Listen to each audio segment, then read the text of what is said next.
I'm June Burrough, and I'm the founding director of the Peering Centre, which started nearly 7 years ago. And I was a sole trader, just sort of did it as you do. And then a year ago in May, in 2008, we became a community interest company. And for me that was about giving us a legal structure that sort of says on the packet what you do, a community interest company. We're a company with our community's interest at our heart. Mostly I would separate out our core business from our core income, and they're two separate things. And the core business is to serve the wider community of Bristol, and if I were to put a little one sentencer, it's to help create Bristol as a better place for people to live, for people to work and for people to visit. In particular, we work in St Paul's because it's our local area, and so St Paul's and East Bristol, we've spent a lot of time building relationships and partnerships and collaborations in order to make St Paul's and Easton a better place to live, work and visit. If someone had told me what I was in for, I might well have run away at that point. So I think it's marvellous, because one of the things that I think as a leader, I knew there was something I had to do. I really didn't know what I was creating, really truly. I think I set this place up with some very, very fundamentally strong principles about how I wanted to run a business with different paradigms and different ways of being. I had no idea the level of the positive impact that would have in Bristol, no idea.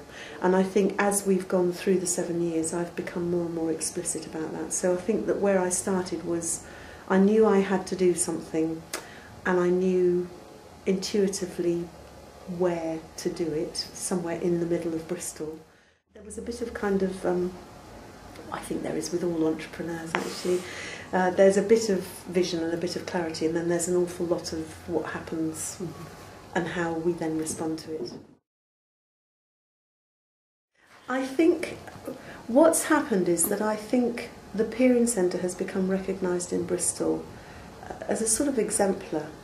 I said earlier that the way the place works is that we have a very, very diverse group of activities, and inevitably that means we get a very diverse group of people visiting us.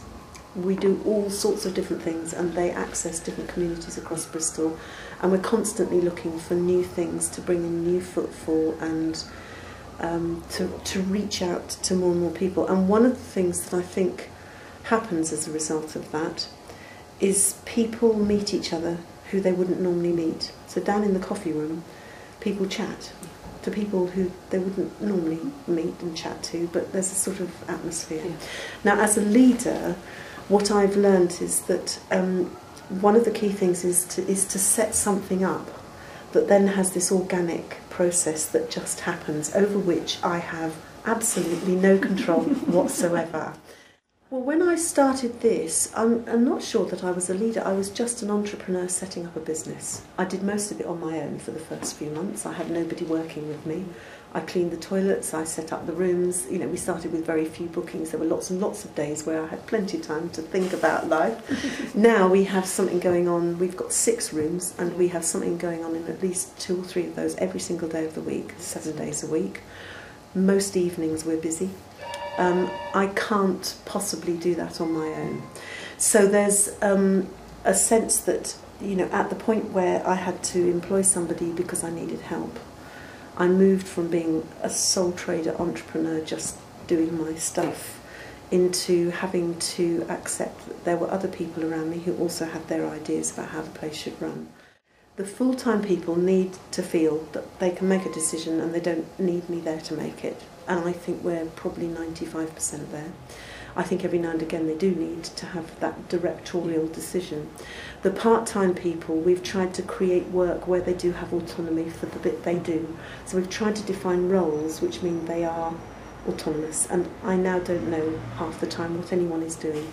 And I think 2 things there about leadership is, if you get the right people in the right position, you can absolutely trust them to make decisions which are going to be sound. They may not always be the decisions that I would make, but they're made from a perspective of thought and care and ownership, not just a kind of, oh well, it doesn't matter, so I'll just do anything because it doesn't matter. One of the things to be wary of in the Period Centre is people come and they go, oh, it's such a lovely place and we'd so love to work there. And you know that they're thinking it's a lovely, soft, fluffy kind of place, and it's actually incredibly hard work to keep a place like this going to the quality and standard, which are the standards I set as a leader. I had the most amazing support from the team of people who work with me.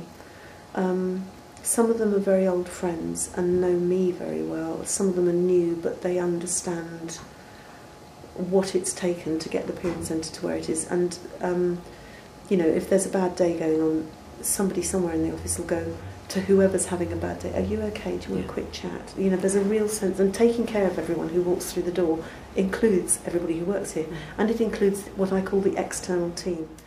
When I started, I had a group of elders, 6 people who we met. I usually got slightly drunk and had a rather nice evening. They had no legal responsibility, and the dynamic with that group is very, very different from the dynamic of a group of directors. I now have a life coach, which actually I've got trained to gain finance for. Walking in the outdoors and just kind of letting nature kind of sort us out. No leader just sails through their life with everything being fine. I hope that all the team feel they're leading their bit of the organisation. That kind of support and giving the team time to kind of be together and develop their leadership skills, I think, is really important as well. At the point where it gets very challenging, someone who's not really leading will walk away. I do think that. I think you just walk away because you've got no belief in it.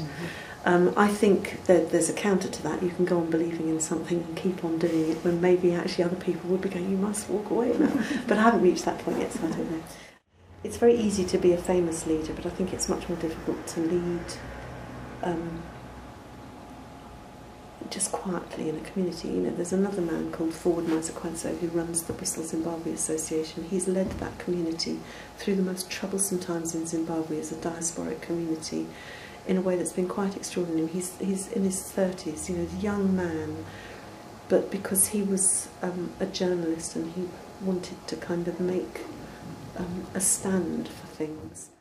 At the time, sometimes when things were difficult, I would have probably said I'd be doing this bit differently if I had a chance. But I guess because of where we've got to and because of the success of the Period Centre, something in me tells me that actually if I'd changed anything, then we might not be where we are now.